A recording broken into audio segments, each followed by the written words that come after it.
আসসালামু আলাইকুম। আজ একটা শব্দ নিয়ে আলোচনা করব। শব্দটি হচ্ছে রেখা।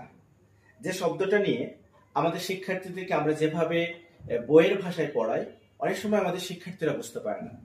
কিন্তু আমরা যদি আমাদের শিক্ষার্থীকে এটা শেখাই যে রেখা মানে হচ্ছে দাগ, অর্থাৎ শিক্ষার্থীদেরকে যদি আমরা এই জিনিসটাকে শেখাই যে দাগ কি তুমি কি জানো, আমার মনে হয় আমি বিশ্বাস করি, শুধু বিশ্বাস করি না, স্ট্রংলি বিলিভ করি, খুবই ভালোভাবে তারা বুঝতে পারবে যে দাগ কি।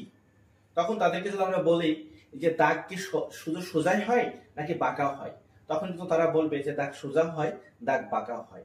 তাহলে দাগ বিষয়টা তারা যতটা পরিচিত, অপরপক্ষে তারা ততটাই অপরিচিত, সেটা হচ্ছে যে রেখা নিয়ে।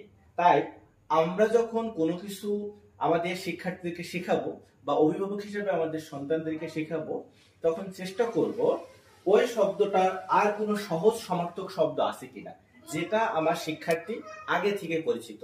তাহলে that learning will be very very longer lasting, এবং তারা এটা প্র্যাকটিক্যাল লাইফে ইউজ করতে পারবে, শুধু মুখস্থ ভিতরে থাকবে না।